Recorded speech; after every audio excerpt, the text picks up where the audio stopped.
Hey, everybody. Thanks for tuning in to the Hanging On to Hope podcast. I'm Brenda J. And I'm Karen Wonder. And we are HangingOnToHope.org.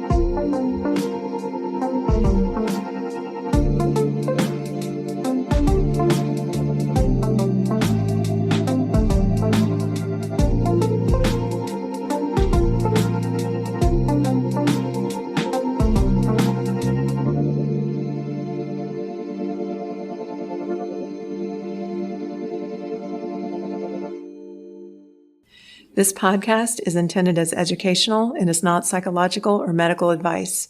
Always consult a professional when needed, and we disclaim any liability in connection with the instruction, information, or advice given. Well, hello and welcome to the Hanging On to Hope podcast. This is Karen W. On today's podcast, we welcome to the show Brandi Powell. She's the founder and CEO of the Village of the Valley organization, which provides free transformational coaching to abuse victims here in Arizona. She's also a Master Certified Transformational Coach. So welcome to the podcast, Brandi. Well, thank you for having me. Pleasure to be here. Yeah, so we always like to start out just hearing your background. And we spoke briefly on the phone, and we already had a few things in common, and I love what you're doing. So can you share a little bit about your previous abuse relationship? Yeah, absolutely.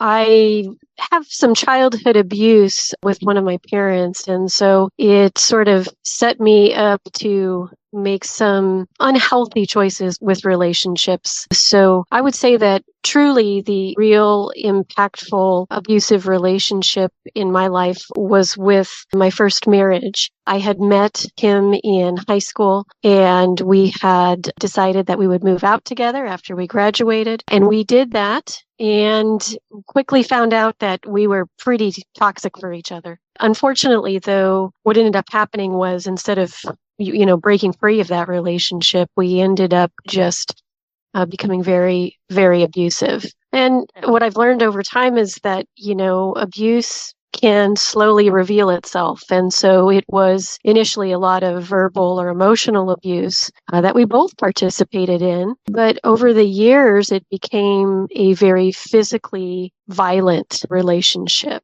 It was really strange to me because for such a long time I would see talk shows about women who had been in relationships with abusive partners, and I thought, oh my gosh, what is wrong with them? Why don't they just leave, just walk out the door? And I found out the hard way, it is not that easy. Right. And it sort of snuck up on me from what I didn't really see. It just came out of nowhere, sort of, that I found myself to be in one of those kinds of relationships. Yeah. And so that was your first marriage, you said?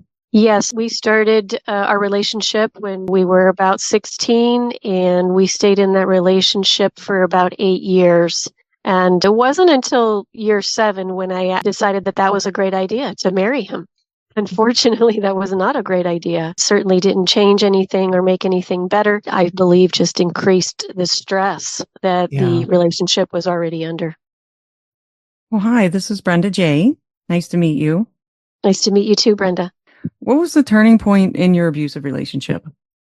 It was, it was a workup of all of those moments of intimidation and violence that really had me losing perspective on what was okay and what was normal. But there was one pivotal night that really changed everything, unfortunately. He had gone out that night with a group of friends, and I was home alone, and it was probably like 3 a.m. when he came back with all of them in tow, and I could hear him downstairs talking with all of them, and them all laughing and joking and congratulating him for having sex with another woman. And I could hear that, and was a person who had become very angry and rageful. And I just came right down those stairs in that anger, in that rage, and started the argument. And he was pretty embarrassed, I think, by my behavior, my saying something to him. And he took me right back up those stairs and raped me in a closet. And it took me probably a couple of weeks to really recognize what had happened, because you don't necessarily think your partner, your spouse, whomever is going to be the person who sexually assaults you. Right. And also, there's what can be perceived as blurry lines there as to, well, you're in a relationship with this person. That can't be. Yeah. And that is absolutely false. It absolutely can be. And once I finally sort of thawed out from the numbing, I realized, my goodness, this is a whole other thing and I have got to leave. And that is what I began to do. I began to be more open to finding resources around me to figure out a plan. And within probably 30 days later, I was able to get him out of my house and begin the process of divorce. Wow. Well, I'm so sorry that you had to go through that. Thank you. Yeah. And like you said, consent is something, even in marriage, consent needs to be there. Absolutely. Absolutely. I never had an experience like that in my life up until that point. I had always, like any woman, had faced harassment and the quote general kind of sexual advances that women face regularly, but nothing quite so violent and terrifying. Yeah, that has to be terrifying. Yeah, I'm so sorry you went through that as well. Thank you. Thank you. Well, do you want to share with our listeners some things you did to heal after leaving your relationship? Yes, after didn't realize who was around me, who was watching all of my life kind of unfold. And even though I had gone to my family to try to seek help to get out of the relationship over those years, nobody was really taking me seriously. I don't think I was taking myself seriously either because of the numerous times we had broken up and gotten back together. But there was one woman that I was working with who was watching from the sidelines, and she's a wonderful older woman. She was kind to me. She would hear some of these stories that would go on and she would just be there to listen. After I left, she said to me, you know what, Brandi, why don't you go to church? And for me, that wasn't something that was a part of my life. And she said, I'll take you, you come with me. And I did. I went with her on a Sunday and began almost immediately changing the course of my life with that very boundaried kind of support that faith community can provide. It was pretty clear what the rules were. There was pretty black and white for me. And that's what I needed because I had been living in chaos. Yeah. And through her help, I began really dedicating my life to faith and spent so much of my time invested in that community, really rebuilding where some safety and security was in a way that spirituality, I'd never been a part of anything like that before. So it was a very deep process. I did a lot of reading as well to try to really understand just on my own, just trying to understand relationship and forgiveness. And I hadn't done any counseling at that point in time. I only had participated in the church community and my own work with reading. Yeah, it sounds like that was a healing time for you. And I'm always struck when I hear people share their stories that sometimes it's just, the kindness of one person that can make a difference in your life. It absolutely. She was a pivotal point in changing direction. I don't know really where I would have gone had she not spoken up and asked me if I go with her. I think it's a lesson for me even to this day to be able to pay attention to those around me and ask if I notice something, ask if I can be helpful in any way to them or if they need anything from me. And I'm just really grateful that that's what she did in that moment. She didn't judge me either because so many times I would share these stories with her and there was lots of room for judgment. I mean, I was living life in a pretty terrible way. And instead of her deciding I wasn't worthy of her support, she just really invested in me and I'm super grateful. Yeah, because if you're sensing judgment from someone, that's an instant disconnection. Yeah.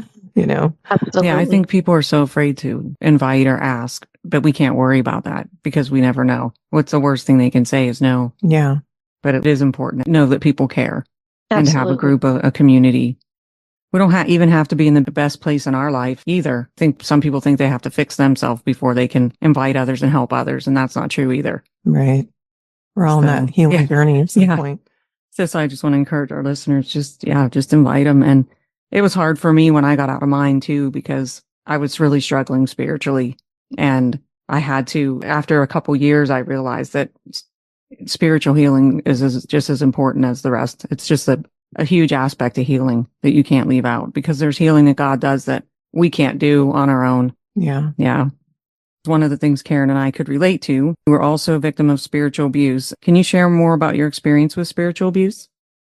Yes, absolutely. I wanted to add just one thing real quick that I think is important. At that time, when I was healing from that experience, that relationship, I didn't do any type of counseling work, that deep psychological kind of work. And it wasn't until I was in my second marriage and I was entering into my 30s when all of the abuse, everything from all those years had piled up.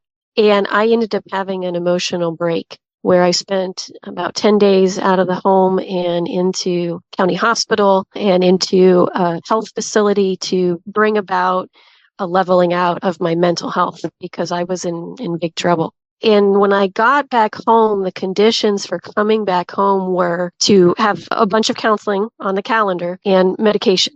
And that's exactly what I needed at those times. Yeah. And I realized that all of those years of never doing that mental health kind of work had been so detrimental that I could no longer physically or emotionally continue until I had processed and addressed all of that pain, all of that abuse, all that trauma. And I say that as being deeply as important as the spiritual component of my healing, that psychological component could not have been left out. In fact, I initially had left it out, and it took years later before it would rear its head. So I always encourage everyone to do both.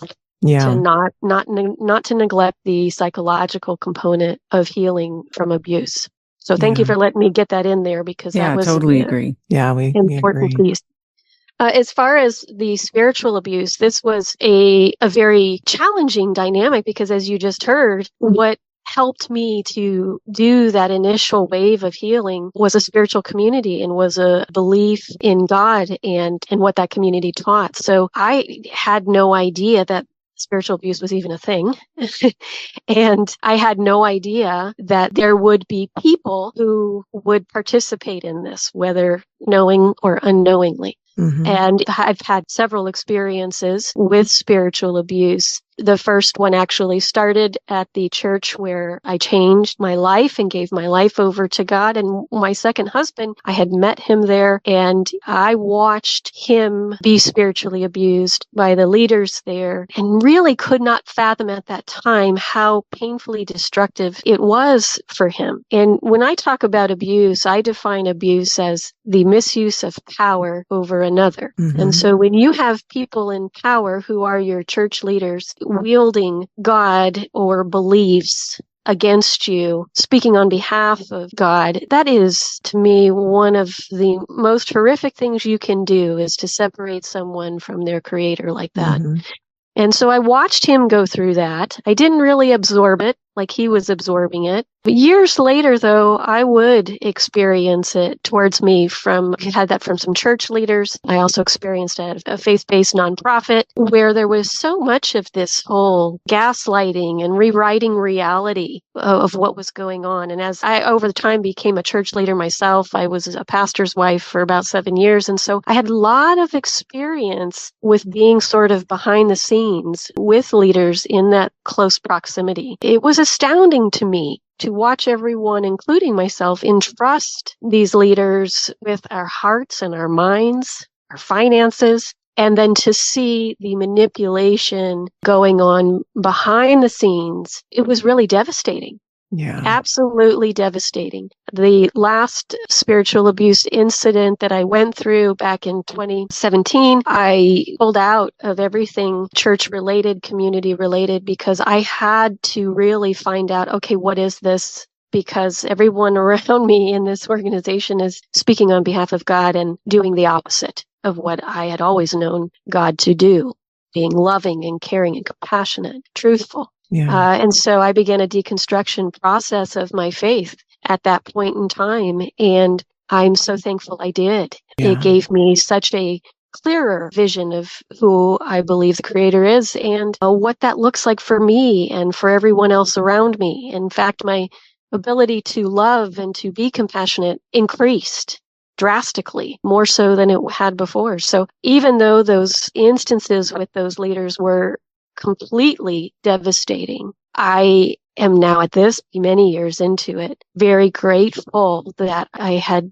done the work to not give up completely on who I believe God was, but in fact to go and search and find answers that made more sense than the ones that I was being presented by those same leaders. Yeah, I can totally relate to that because I feel like I went through that myself, because when the Bible or church people are misrepresenting God, it's so disorienting and disillusioning, about everything you Yes. thought you believed. So you do have to go through in healing. And I felt like I had to go through that same journey myself. So thank you for sharing that. Yeah, thank you. Absolutely. So we're all about helping our listeners find healing from abuse. And I love that your organization provides free coaching and support. Can you share how you went about starting your organization?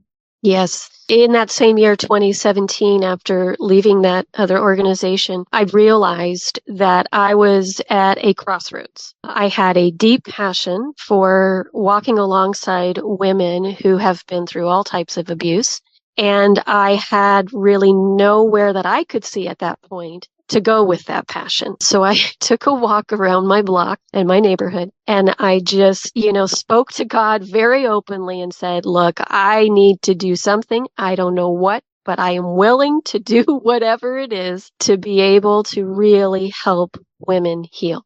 And maybe a few weeks later, I was talking with a friend, and she was sharing a story with me about a Ugandan woman and how she had a deep passion for helping people through grief during the AIDS crisis. She just started it right there in her community, just talking. And that I felt so inspired by that I said, well, I guess I just have to start my own thing. And so I'm now a Master Certified Life Coach, but at the time I had my coaching certificate only for about 4-ish years and hadn't spent a lot of effort with it. But I decided, you know what, I'm going to take what I've been trained in. I'm going to take all my years of experience working with abuse survivors, and I'm going to create something that doesn't exist, fill in a gap where there's definitely a need for services, and I'm going to make it free so that anybody can come and get the help that they need. That money will not be a roadblock. Yeah, So that's I great. established in 2017, established Village of the Valley. And what we offer is a 12-month free program to any woman in Arizona who's been through any type of abuse. And that program encompasses one-on-one coaching for 6 months with a certified transformational coach and access to support groups and workshops, all in the effort to help a woman gain mastery over personal growth goals that she has set out to achieve. At the end of this year, we'll have had over 150 women go through the program and graduate successfully. We have a wonderful team of volunteers who lead the organization, who are all women who've graduated the program but want to give back however they can. So they help keep the organization going. We have a wonderful group of board members who are all also graduates of the program. I mean, it's really beautiful how it all has woven itself together. And we continue to help women overcome those effects that get left behind after you've gone through any type of abuse. Yeah, That's incredible. I know. That's so great. So you have your own curriculum in the Village of the Valley program. Did you explain all that already, or is there anything else that you wanted to add about how the program services work? Well, with our program services and our curriculum, yes, it is proprietary to our organization. We've got approximately 46 different what we call practices, which are these homework tools that we give to the women who are in the program. And they can work through anything from boundaries to codependency to really learning how to manage emotions. And so the client will spend her time with her coach working through those different pieces of curriculum. Each woman is given a customized program that is unique to her so that we can support her specifically as best we can. And yeah, what's really interesting is that you see a woman who may really be struggling with any kind of understanding of what real healthy boundaries are. But by the time she makes it to her 6 months and is ready to graduate, she's putting boundaries up all over the place with her kids, with her friends, with her work. And it's interesting because, these are really new ways that they're trying to remake their life. And it's hard. But each time when they put that effort in, they absolutely experience growth and change by the time they graduate. That's great. 'Cause, Yeah. boundaries are so important to growth, and just having someone there that can support you has got to be huge. Yes, absolutely. I think they are always taken aback at how much of the boundary work is done on themselves, creating Yeah. boundaries within themselves, because that's the only way you can really control your boundaries is, you can't control another human, but you can Right. control you. Yeah. And so You to can- really learn that you can do it for you and put a limit on yourself, how empowering is that? What a great way to talk about boundaries. Yeah. Yeah, I like that. Yeah. That is huge. So on your website, it states, if you've experienced emotional, verbal, sexual, spiritual, or physical abuse, you know these moments can leave your heart and mind wounded. Facing the effects left behind can help you find the healing you deserve. Our program will work with you on gaining clarity and believing in yourself. You can grow in confidence, assertiveness, and emotional strength. So it sounds like much needed help after experiencing any of those, types of abuses. And you also have a free coaching tool download and resource guide that is so wonderful. I was looking at that. Can you explain how your clients can continue their growth process with your services? Yes. So when a woman decides she's ready to start her program, and if anyone out there is interested in starting their program, they just simply schedule a consultation on that website. There's a link to do that. And we have 2 semesters a year, one that starts in January, and another one that starts in July. So it's real imperative to reach out when you feel like you're ready to do that, to get the support you need. After a woman goes through our coaching program, if she's looking for more help, we do offer continued coaching at a very discounted rate where she can do that. We also have an online community. We have a private Facebook group called Her Tribe, where we try to create a safer space on Facebook for women to share and to be encouraging to one another. We also have community events that we do here at the organization. Those are for women who are in the program only, though, but meant to build community, because a lot of times when you're working on your healing, you realize, my goodness, I've been in a lot of these relationships where I'm not finding a lot of emotional safety. And you may have to bring in some new people into your community that are on that same kind of a journey, who will respect emotional safety. And so we really work hard to offer some events that allow women to do just that, build new friendships, new relationships, to have a safer community around them. So are you in Phoenix? Yes, we are in Phoenix, right off I-17 at Peoria, close to that Metro Center area. But most of the classes are online, or you come in for coaching? Everyone comes in for coaching. Okay. However, if you're outside of our 30-mile radius, then if we have availability, we do offer online sessions. Oh, that's We great. have women who come from as far over as the White Tanks, to as far over east as you can get, from Buckeye to Flagstaff. So we try to do our best to accommodate. We just have a limited amount of appointments available each semester. So if it's striking a chord, it's always suggested to reach out and get that consultation and see if there's availability to start the program. Yeah, absolutely. But not any other states or countries yet. No, I like how you said yet, though. Thank you. Yeah. Well, It's always a possibility. yeah, we didn't think we'd be That's in right. 79 countries. So it's like, yeah, hopefully there's other groups like this. And I think Sarah McDowell offers a lot of resources that we've given that website for. Yeah. So I saw an interview with you and Katie Broomer, who went through the program herself and is now a volunteer on your Compassion Meets Action committee. And she shared that for her to start her healing, she asked herself one question, and that was what she would do if her daughter came to her and asked her advice on what she should do. And I find that so many helpers in the advocacy world have a background of some type of abuse or destructive relationship that has fueled their desire to help others, just like yours. And same thing with us. So the Village of the Valley makes that possible. And I love that. So can you share some examples of how you've seen this with your organization? Well, it's interesting because To be continued. Stay tuned for next week's part 2. You don't want to miss it.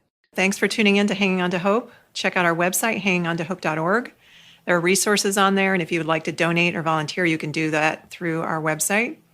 We are a brand new nonprofit, so we appreciate any and all support. And we thank you for listening. And until next time, keep hanging on to hope. We are evidence that there is hope and healing for you, and our passion is to help you find it too. So thanks for tuning in. Thanks for listening, everyone.